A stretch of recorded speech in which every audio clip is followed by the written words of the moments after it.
uma grande lição para a nossa vida. Nos momentos difíceis, muitas vezes, nós esquecemos das promessas de Deus sobre a nossa vida. Muitas vezes, quando estamos passando por dificuldade, parece que a promessa do Senhor está distante, ou parece que ela não vai se cumprir. E nesse momento os discípulos passavam por isso, quando Pedro teve uma grande ideia, que não foi tão grande assim. O que foi que Pedro chegou para aqueles discípulos e disse: vamos voltar a pescar. O que é que Pedro estava sugerindo? Vamos voltar a fazer o que nós fazíamos, vamos voltar no passado, porque nós não temos mais esperança, o nosso Salvador se foi e não vai voltar. Então agora nós precisamos voltar a fazer aquilo que nós fazemos, aquilo que nós fazíamos. Ou seja, qual é a intenção de Pedro? É só olhar para o passado, porque ele não conseguia ver um futuro. Para ele não tinha mais jeito, Jesus morreu. Ou seja, Pedro estava desiludido, ele queria desistir. E eu fui ver no dicionário o que significa a palavra desilusão. A palavra desilusão significa ação ou efeito de desiludir, ficar sem esperança, deixar de acreditar ou de crer em algo, sensação de desapontamento, sentimento de frustração, perca da alegria, decepção. O sinônimo de desilusão é decepção, desapontamento, descrença e desgano. Então existem momentos na nossa vida que podemos passar por uma desilusão. O fim de um namoro geralmente gera uma desilusão, querido. Geralmente você ficou esperando 10 anos ali no Salmo 40, esperando no Senhor e confiando, e aí quando vê, acaba o relacionamento. Aí você diz: Senhor, vamos voltar para a fase do jejum e da oração, de subir ao monte. Orei tanto pelo meu varão, pela minha varoa, e acabou. E às vezes é uma forma tão terrível que acaba, aí já coloca na mente: homem não presta, se é o contrário, mulher também não presta, homem é tudo igual, e aí começa a ter uma desilusão em relação ao namoro, em relação ao seu futuro. Notícia terminal, uma doença gera desilusão na nossa vida, a perca de um ente querido. Às vezes a gente vai perder pessoas e é um processo na nossa vida. Nós nascemos, nós crescemos, desenvolvemos e vai chegar a fase que nós iremos morrer, mas nós não estamos preparados para a morte. A realidade é essa. Muitas vezes nós ficamos presos quando nós temos a perca de um ente querido. E quando eu lembro sempre sobre perca, eu sempre falo de Marta, né, a irmã de Lázaro, que mesmo ela perdendo o seu irmão, ela chega até Jesus e ela declara que a fé dela não foi abalada por conta dessa perca. Então, as nossas percas pessoais não podem alterar a nossa fé em Deus. Traição de um namoro, de um casamento, de uma amizade, falta de carinho dos pais, começa a gerar uma desilusão de um futuro, de ter uma família, de ter uma felicidade no futuro. Então tudo isso pode gerar uma desilusão na nossa vida. E geralmente quem está desiludido, ele nunca quer ir sozinho. Eu não sei se você já teve a oportunidade, você que é casado, você está passando por um momento meio turbulento no seu casamento e você conversar com uma outra pessoa que também está passando pela mesma fase. Sabe o que vai dar? Errado, filho. Antes de eu me casar, eu fui chegar conversando com o meu supervisor, lá da empresa que eu trabalhava de logística, e aí eu disse: meu amigo, eu vou casar. E ele: rapaz, casamento é igual a ônibus dia de chuva. Aí eu fui cair na besteira de perguntar: por quê?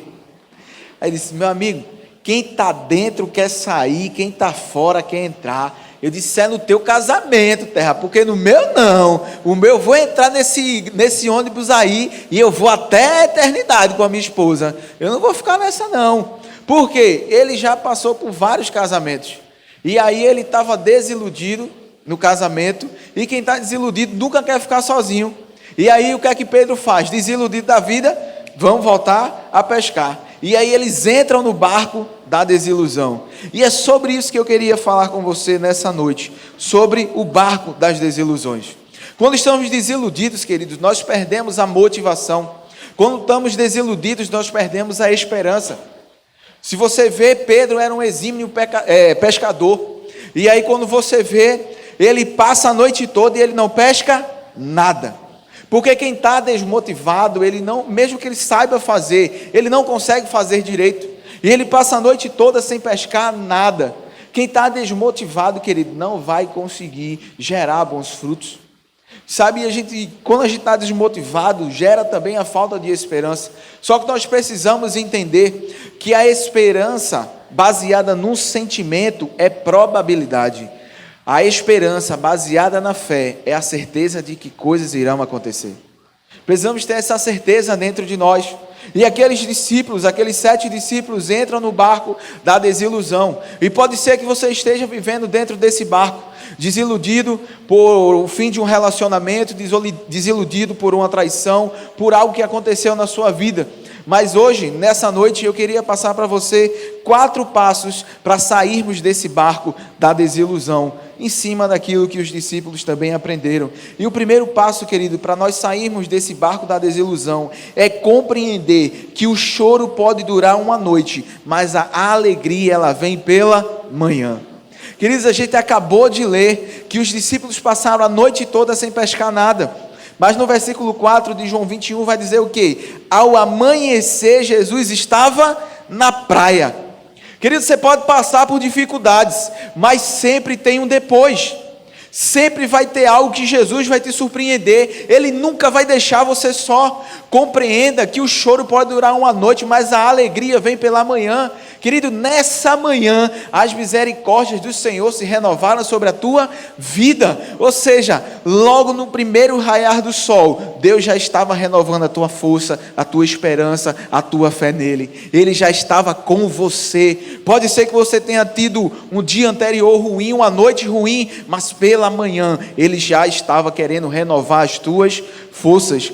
Lá em Lamentações, capítulo 3, versículo 22 ao 25, vai dizer assim: graças ao grande amor do Senhor, é que nós não somos consumidos, pois as suas misericórdias são inesgotáveis, renovam-se a cada manhã, grande é a tua fidelidade. Digo a mim mesmo, a minha porção é o Senhor, portanto nele porei a minha esperança. O Senhor é bom para com aqueles cuja esperança está nele, para aqueles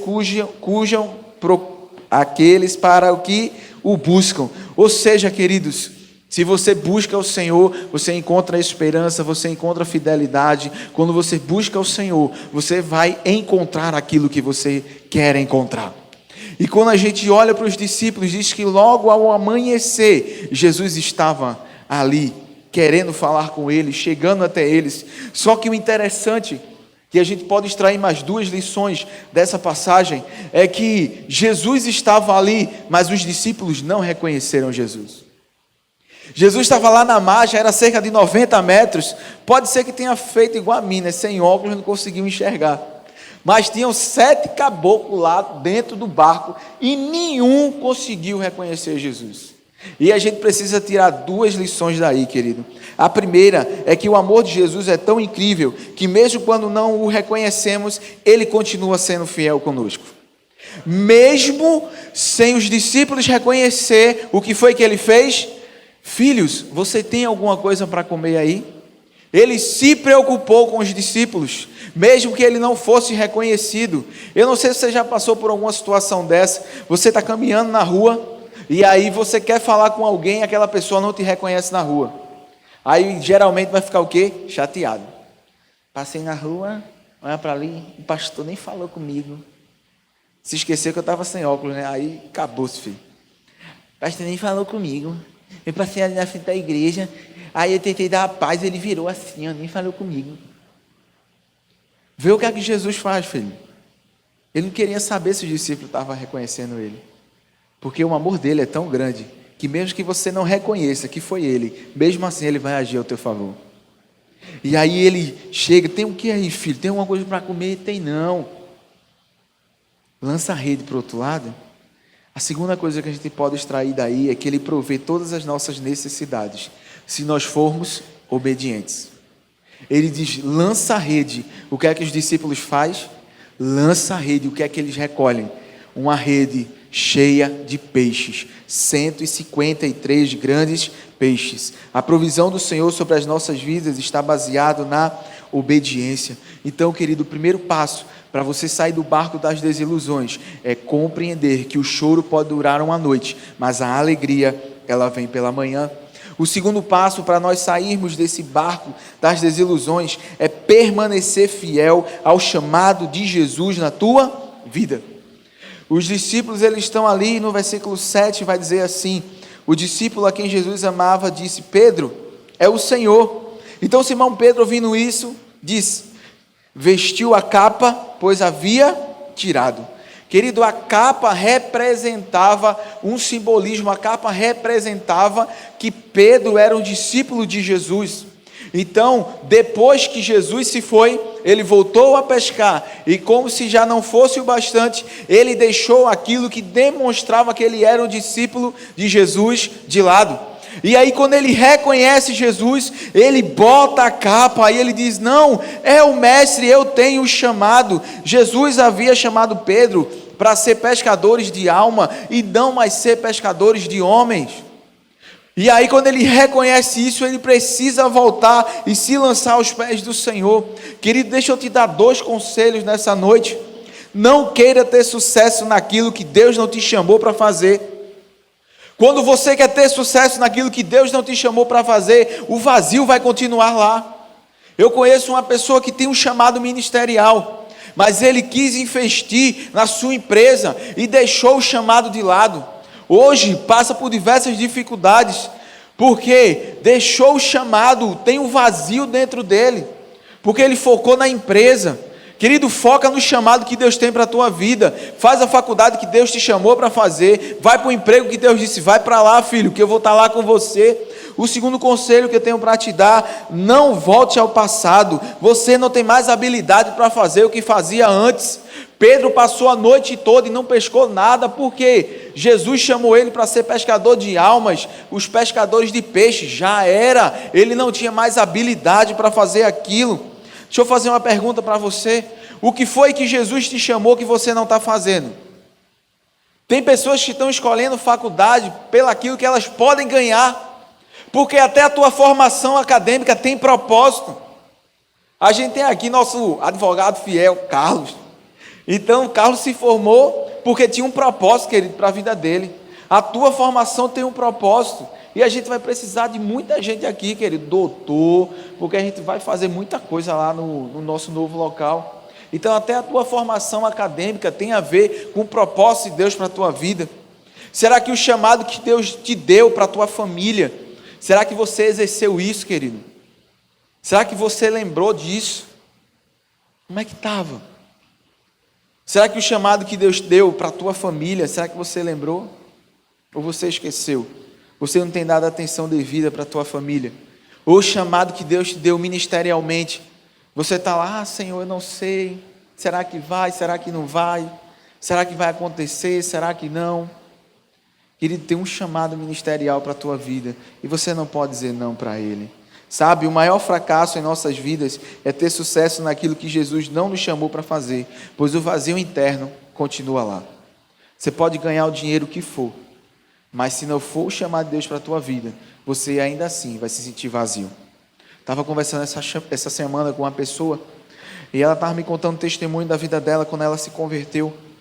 E chegou um irmão para ela e disse: olha, você vai sair dessa empresa e Deus vai te levantar como um empresário, e você vai sustentar uma igreja, e você também vai começar a trabalhar ministerialmente. E aí ele foi demitido daquela empresa com 2 dias. Com mais 2 dias depois, 3 dias depois, uma empresa liga para ele. E aí ele vai lá, faz a entrevista, e a empresa oferece um emprego para ele. Deixa eu fazer uma pergunta para você, eu quero que você reflita. Se uma empresa te oferecesse um salário de 10 mil reais, você iria trabalhar? Mas se Deus dissesse: filho, eu não quero você aí, o que é que você ia fazer, filho?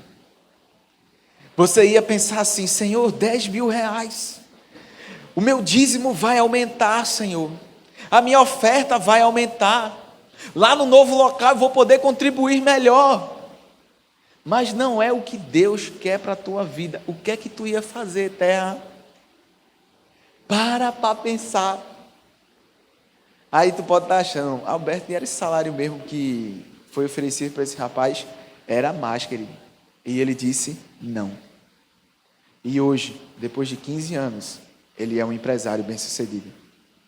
Ele disse não lá atrás para uma empresa, mas ele disse sim para o chamado de Deus na vida dele. Porque nós não podemos ser movidos por dinheiro, nós precisamos ser movidos pelo céu. E o céu tem a melhor resposta para você. Então, quando Deus diz assim, não vai, querido, não vai, porque lá na frente Ele tem algo melhor para a tua vida. Então, se você quer sair do barco da desilusão, a segunda coisa que eu tenho para te dizer, permaneça fiel ao teu chamado. A terceira coisa para você sair, o terceiro passo para você sair do barco das desilusões, tenha ousadia. O que foi que Pedro fez? Ele botou a capa, logo em seguida ele se lançou no mar. Ele, não, tá bom, eu não tenho como ficar aqui mais no barco, eu reconheci Jesus, agora eu preciso ter a fé em mim e voltar a fazer aquilo que eu tinha que fazer. Ou seja, ele teve ousadia para escrever uma nova história na vida dele. E você, querido, você precisa ter essa mesma ousadia para escrever uma nova história na tua vida. Você precisa ter coragem para enfrentar novos desafios, sabe, um novo emprego, um novo local onde você vai morar. Se Deus está colocando no seu coração, então tenha coragem, avance, seja ousado, o Senhor está com você, assim como estava com Pedro no meio daquele mar, e ele saiu dali, querido. Quem não se lança no mar fica preso no barco. Você já parou para pensar nisso? Se você não tiver coragem, você vai ficar preso ali, no barquinho, enquanto Deus quer te levar para a margem do rio. Nós não podemos ser uma geração, queridos, que levanta com uma mão com intensidade para adorar, enquanto a outra está segurando a nossa vida. Não, nós precisamos levantar a nossa mão e entregar tudo na mão dele, porque ele tem o melhor caminho para as nossas vidas. Então deixa de segurar o teu futuro nas tuas mãos e entrega o teu futuro na mão de Deus. O barco era segurança, mas o mar era confiança. Nós precisamos entender isso. Se Pedro tivesse ficado no barco, ele não ia ser sempre como ele foi, uma pessoa que adorava a Deus de forma intensa. Quem não tem ousadia para se lançar, fica preso na segurança. Mas é na sua própria segurança, não é na segurança do céu, querido. Então, se você quer sair do barco das desilusões, tenha ousadia, tenha coragem para se jogar e dar novos passos em direção à margem, em direção a Jesus. E o quarto e último passo, querido, que eu queria dizer para você nessa noite, está lá em João, capítulo 21, como nós já lemos, versículo 15, que vai dizer assim: Simão, filho de João, você me ama realmente mais do que estes? Disse-lhe: sim, Senhor, tu sabes que eu te amo. Disse Jesus: então cuide dos meus cordeiros. Queridos, você já notou que nessa passagem Jesus chega até Pedro, em vez de chamar ele de Pedro, ele chama ele de Simão. Simão, filho de João. Jesus, em outras palavras, estava querendo dizer assim: eu sei a sua identidade, eu sei quem você é, e eu sei do seu chamado. Então volta e vai fazer aquilo que eu te chamei para fazer. E eu já tinha tido um start sobre isso, mas aí hoje de manhã eu acordei e fui rever novamente o estudo, reler, e algo me chamou a atenção sobre o nome de Simão. E eu fui lá para Lucas capítulo 5, que é quando Jesus ele chama Simão para ser o discípulo dele. E lá em João capítulo 5, você vai ver Jesus chegando nos barcos, e ele entra no barco de Simão. Ele diz: Simão, vamos sair da margem, bota o barco mais para trás, e ele começa a falar com Simão. E Jesus chega e pergunta: vocês pescaram? Ele disse: nada pescamos. E ele diz: joga a rede. E aí Simão, pela tua palavra, eu irei obedecer. E ele joga a rede, e quando ele puxa, vem uma rede repleta de peixe. E aí, com a atitude de Pedro, aquele homem que é sempre intenso, Lucas capítulo 5, versículo 8 diz assim: quando Simão Pedro viu isso, prostrou-se aos pés de Jesus e disse: afasta-te de mim, Senhor, porque eu sou um homem pecador. Porque ele de todos os meus companheiros estavam perplexos com a pesca que havia feito. Como também, repita assim comigo, Tiago e João, os filhos de Zebedeu. Continuando a leitura, diz que eram sócios de Simão. Então Jesus disse a Simão: não tenha medo, de agora em diante você será pescador de homens. E aí Jesus chama Simão para o ministério. Aí você pode estar pensando: Alberto, mas eu não estou entendendo. Vamos lá, vamos mergulhar na palavra. Pedro, Simão, ele foi chamado em Lucas capítulo 5, onde é que era esse lago que eles estavam? Lucas capítulo 5, versículo 1, vai dizer que ele estava no lago de Genezaré. Diga, Genezaré. E a gente leu João capítulo 21, e onde foi que eles estavam no momento que Jesus ressuscitou e foi até os discípulos? No mar de Tiberíades. Diga assim, Tiberíades. Aí vamos mais a fundo.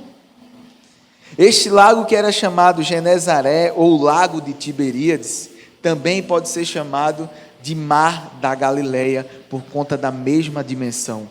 Ou seja, o mesmo lugar onde Jesus chegou até Simão e o chamou para o ministério, foi o mesmo lugar onde o próprio Jesus ressuscitou e foi lá resgatar Pedro. Mas calma que não acabou não, para aí comigo. Quem é que estava com Pedro na hora do chamado dele? João e Tiago, filho de Zebedeu. Quando Jesus volta para resgatar Pedro, quem é que estava também no barco das desilusões com Pedro? Os filhos de Zebedeu, João e Tiago. Mas vamos mais fundo. Qual foi o milagre que Jesus realizou quando chamou Simão Pedro? As redes veio cheias de peixe. Qual foi o milagre que Jesus fez quando foi resgatar Pedro? O milagre foi rede cheia de peixe. Deixa eu dizer uma coisa para você, querido. 4 coisas a gente pode extrair daí. Comece novamente de onde Jesus te chamou. Tem pessoas que pararam no meio do caminho porque esqueceram do primeiro amor. Aonde Jesus tinha chamado Simão, é onde Simão tinha caído, e Jesus foi lá resgatar ele. Pode ser que você tenha parado no meio do caminho, mas Jesus, com o seu imenso amor, Ele vai até onde você caiu e te lembra: ei, eu te chamei, eu te escolhi, eu paguei um preço por você, eu estou aqui lembrando disso. Você não é mais pescador de peixes, você agora é pescador de homens, e não importa quantas vezes você caia, eu vou estar na margem te esperando. Ele foi para lá onde tinha tido o primeiro chamado sobre a vida dele. A segunda coisa que nós precisamos entender: quando você cumpre o chamado de Deus, quem está perto de você também vai ser ativado. Quem é que estava lá no início? João e Tiago. Quem é que estava no barco das desilusões? João e Tiago. Mas quem também voltou para a margem junto com Pedro? João e Tiago. Querido, quando você corresponde ao chamado de Deus, há uma ativação também quem está ao teu redor. Então a tua família também vai ser ativada, os teus amigos vão ser ativados, a tua faculdade, a tua escola, o teu trabalho, a tua vizinhança, todos vão ser ativados, porque Deus tem um chamado específico para você. Então só corresponda a esse chamado. Ele está com você todo o tempo. Não foi só com Simão, mas é com João, é com Maria, é com Alberto, é com você. O amor dele chega até a tua vida, querido, só corresponde a esse chamado. A terceira coisa, querido, que Deus ele tem milagre para fazer na sua vida. Mesmo que você não esteja sentindo, continue, porque Ele está trabalhando por você, Ele está fazendo, Ele está gerando algo no céu em relação à tua vida, ao teu futuro. Só entende, os milagres de Deus vai ser gerado na tua vida. E a quarta coisa, querido, Ele sabe a tua identidade, Ele sabe até onde você pode ir. E Ele lembra todos os dias para você que Ele tem uma promessa. Ele chegou e disse: Simão, filho de João, vai e apacenta as minhas ovelhas. Tinha um chamado sobre a vida de Pedro, que ele era rocha e ele edificaria a igreja, e as portas do inferno não prevaleceriam contra ela. Tem um chamado específico para você, meu irmão. Mas eu estava hoje de manhã aqui ministrando e veio um estalo na minha mente. A primeira vez, o primeiro chamado, o que é que Jesus faz? Ele entra no barco. Mas quando Jesus vai resgatar Pedro, ele já não entra mais no barco. Ele está nas margens. Pode ser difícil, querido, compreender que existe um amanhã para você. Pode ser difícil ter ousadia para se lançar, para escrever uma nova história. Mas vale a pena. Por mais que seja difícil, diga sim para o chamado de Deus na tua vida. Por mais que doa, diga sim para o chamado de Deus na sua vida. Por mais que você renegue coisas que você quer, em amor a Ele, vai valer a pena no final, porque Ele sabe o futuro. Tem uma frase de Billy Graham que eu acho extraordinária e é muito simples. Ele diz: eu já li o livro, e no livro diz que tudo termina bem. Apocalipse capítulo 21, a partir do versículo 10, vai dizer que o Senhor tem preparado para nós novo céu, nova terra, onde não vai ter choro, onde não vai ter dor, onde não vai ter pranto. Querido, tem algo novo na nossa direção. Você pode chorar hoje, mas amanhã tem alegria para você. O teu destino não é de sofrimento, o teu futuro não é de sofrimento, porque teve um alto preço pago lá na cruz por Jesus, para ter resgate sobre a tua vida, e Ele não vai deixar nenhum dos deles esquecidos. Por isso que Ele volta, Ele resgata Pedro. Ei, você não foi esquecido por Jesus. Você só precisa colocar novamente a capa, sair do barco e se lançar aos pés dele.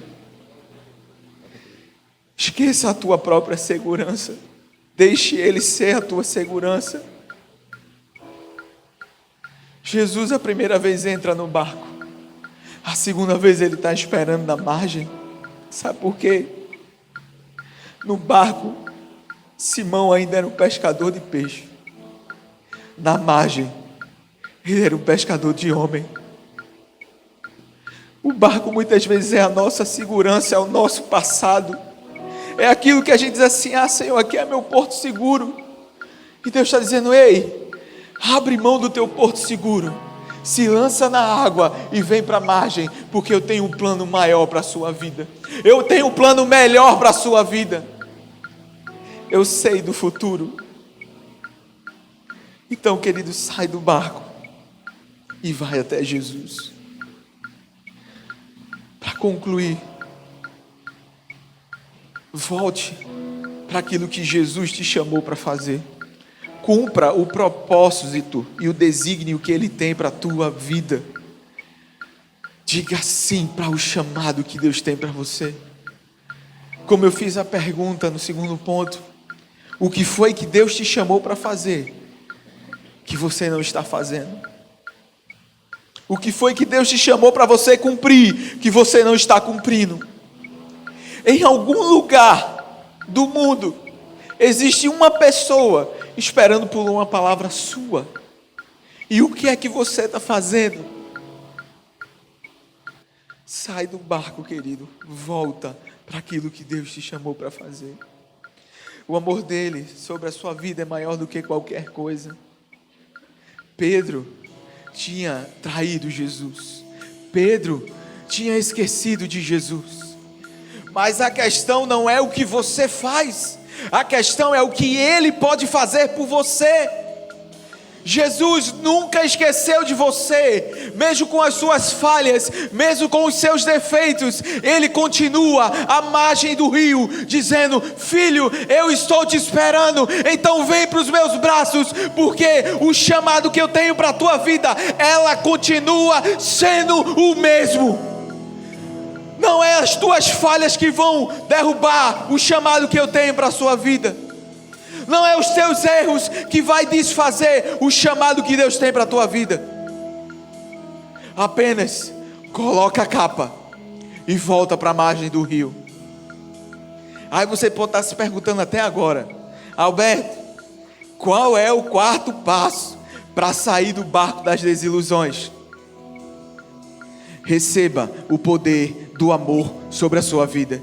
Ele perguntou: Simão, filho de João, tu me amas? E o que foi que Simão respondeu? Jesus, tu sabes que eu te amo, então vai e apacenta as minhas ovelhas. Simão, filho de João, tu me amas? Ele disse: Senhor, tu sabes que eu te amo, então vai e apacenta as minhas ovelhas. Simão, filho de João, tu me amas? Te amo, Jesus, então vai e apacenta as minhas ovelhas. Querido, se você entende o poder do amor de Deus sobre a sua vida, só se levanta e vai apacentar as ovelhas do Senhor. Só se levanta e vai fazer aquilo que Deus te chamou para fazer, porque o poder dele supera qualquer dificuldade, qualquer fraqueza. Receba o poder do amor de Deus para transformar a sua vida.